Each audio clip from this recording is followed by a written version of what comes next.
एक रात शादी में एक आंटी से मुलाकात हुई। तकरीबन उनकी उम्र 40 साल की होगी, लेकिन वो इतनी खूबसूरत थी कि ऐसा लग रहा था जैसे 25 साल की हो।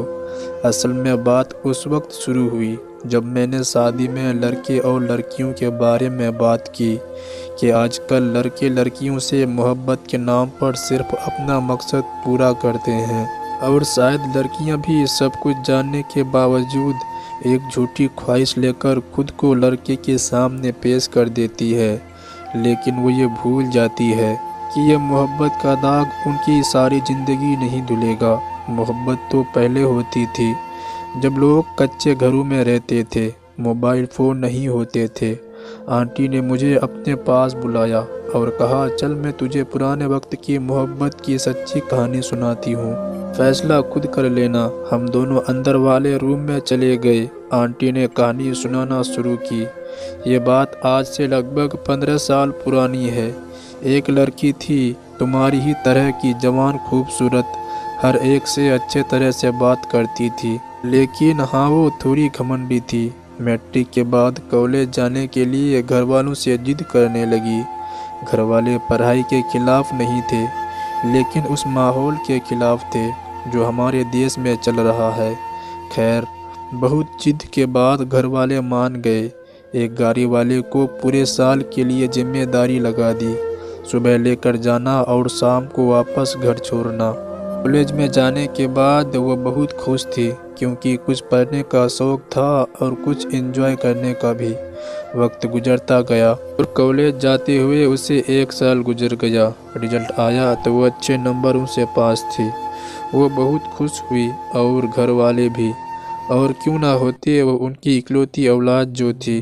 दूसरा साल हुआ तो वह एक लोकल गाड़ी से आने जाने लगी। एक दिन गाड़ी में उसके लिए जगह नहीं बन सकी। उसकी सारी फ्रेंड उसी गाड़ी में थी, इसलिए उसे फ्रंट सीट पर बैठना पड़ा। रास्ते में जाते हुए वो बार बार ड्राइवर को देखती। न जाने क्या कशिश थी उसमें, जो खुद को बार बार रोकने के बाद भी उसे देखी जा रही थी। वो बहुत ही खूबसूरत और एक मासूम सा था। उसने एक बार भी उसकी तरफ पलट कर नहीं देखा। शायद वो उसको इस बात का एहसास दिलाना चाह रहा था कि वो औरत जात की बहुत इज्जत करता है। वो उसकी ज़िंदगी में पहली बार हुआ था जब उसे कोई इतना अच्छा लगने लगा था। उस लड़की की मंगनी बचपन में हो गई थी, इसलिए शायद उसने किसी और के बारे में कभी नहीं सोचा था। दिन गुजरते गए और लड़का पहले से ज़्यादा उसमें दिलचस्पी लेने लगा। वो सारे रास्ते में बातें करते रहते, एक दूसरे को प्यार की कहानियाँ सुनाते। लड़का उसे हमेशा ये कहता था कि वो बहुत गरीब और दुनिया में उसका कोई नहीं है। एक बहन थी जिसकी शादी कर आया हूँ। साथ में वो एहसास दिलाता कि प्यार में लोग क्या क्या कुर्बानियाँ दे देते हैं। हमेशा किसी फिल्म की स्टोरी सुनाता। अगर वो लड़की किसी बात पर नाराज़ होती तो फ़ौरन मना लेता, और वो लड़की से कहता कि तुम्हारे घर वाले कभी ये बात नहीं मानेंगे कि तुम एक ड्राइवर से शादी कर लो। बात तो उसकी शायद ठीक थी, लेकिन उसे खुद पर यकीन भी था कि वो घर वालों को मना लेगी। उसने घर बात की, लेकिन घर वाले साफ इनकार के साथ गुस्से में भी आ गए। उसने अपने घर वालों से आज तक अपनी हर बात मनवाई थी, लेकिन शायद वो इस बात से नाकाम थी, क्योंकि उसकी पूरी ज़िंदगी का सवाल था। फिर वो एक दिन उस मोहब्बत को, अपनी इस मोहब्बत को भूल गई जिसने इस काबिल बनाया था कि आज वो इस मोहब्बत को निभाने चली थी। अब उसको भी यकीन हो गया था कि घर वाले कभी नहीं मानेंगे, तो उसने फैसला किया कि वो घर से भाग जाएगी। एक रात उसने मौका देखा और घर से भाग गई। अमीर घराने से संबंध होने की वजह से लड़की के पास कुछ पैसे और जेवर वगैरह भी थे। खैर, वो दोनों किसी दूसरे शहर में चले गए। अपनी हंसती बसती दुनिया को और घर वालों के मुंह पर बदनामी का धब्बा लगाकर वो लड़की अपनी नई दुनिया बसाने चली गई थी। शायद उसके घर वालों ने उसका नाम किरण इसलिए रखा था कि वो अपने पेरेंट्स के लिए उनके बुढ़ापे में एक उम्मीद की किरण बनेगी। लेकिन ये किरण तो कुछ और ही कर बैठी थी। खैर, वो लड़का उसे एक छोटे से घर में ले गया और बताया कि उसने यहाँ एक छोटा सा घर लिया हुआ है। कभी काम से छुट्टी हो तो इधर आ जाता है। घर छोटा सा था, लेकिन वो अपने प्यार के नशे में इतनी मग्न थी कि वो घर भी उसे स्वर्ग लगने लगा। लड़की के पास जितने भी पैसे वगैरह थे वो उस लड़के ने ले लिए। एक दिन लड़के के पर्स से उसके घर का एड्रेस मिला, जिसे न जाने क्या सोचकर उसने अपने पास रख लिया। एक दिन जब लड़की सुबह सोकर उठी तो देखा कि लड़का घर पर नहीं था। वो कुछ परेशान हुई, लेकिन उसे उस पर बहुत यकीन था। इंतजार करते करते दोपहर और फिर शाम हो गई। अब वो अकेली एक अनजान शहर में उस पर एक एक मिनट साल बनकर गुजर रही थी। शाम के वक्त दरवाजे पर दस्तक हुई। वो भागती हुई दरवाजे पर पहुंची, लेकिन ये देखकर हैरान रह गई कि वहाँ लड़का नहीं बल्कि 4-5 अजनबी सी शक्ल वाले इंसान खड़े थे। उन्होंने उस लड़की से उस लड़के के बारे में पूछा।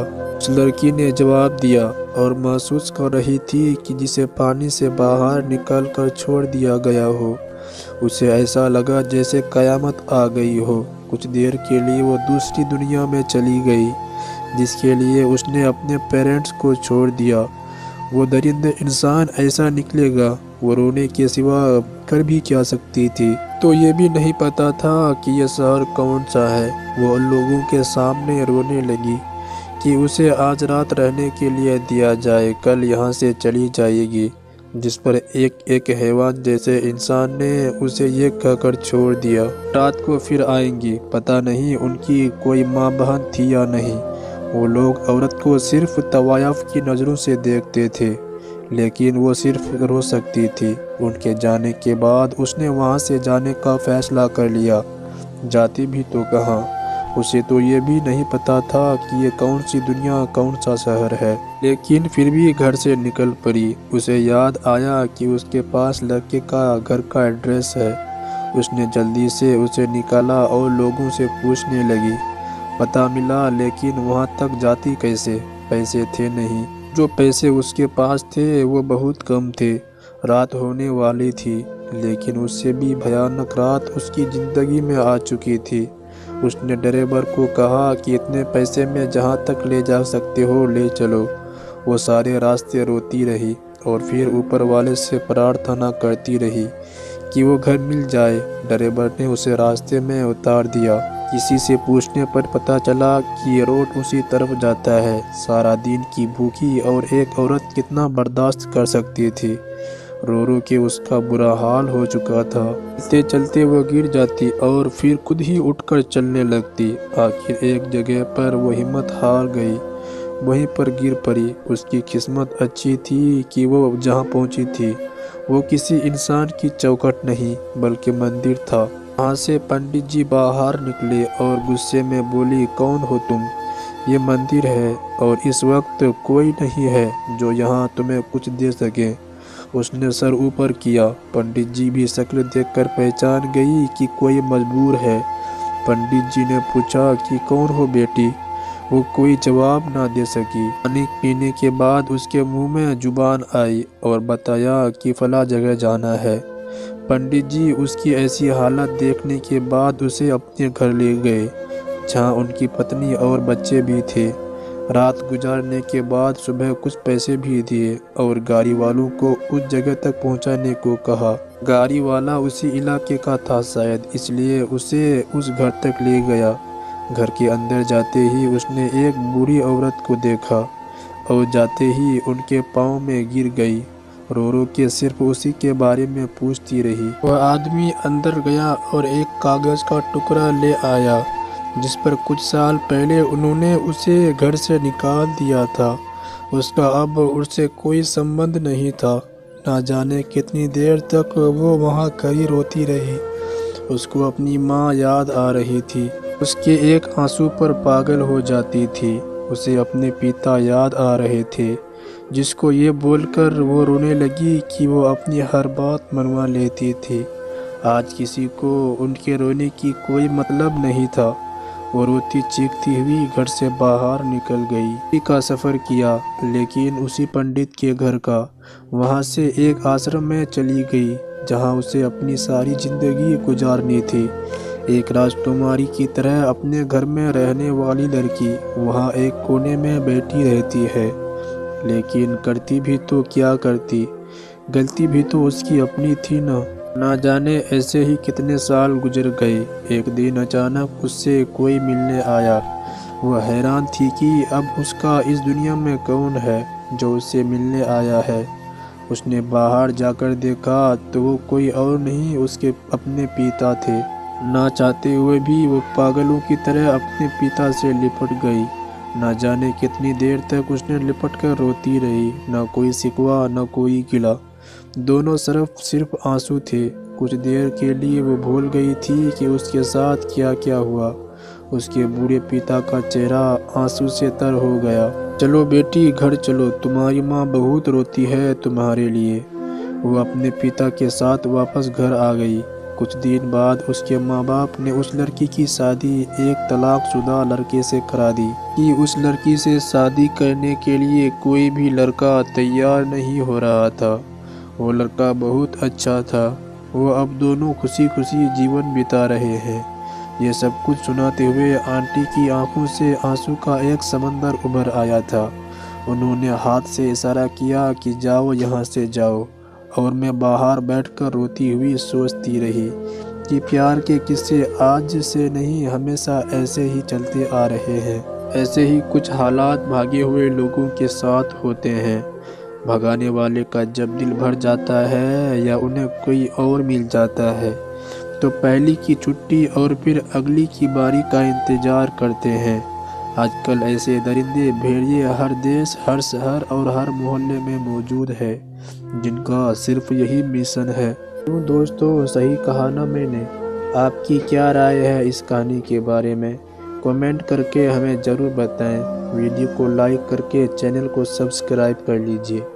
मुझे दीजिए अगले वीडियो तक इजाज़त। तब तक के लिए धन्यवाद।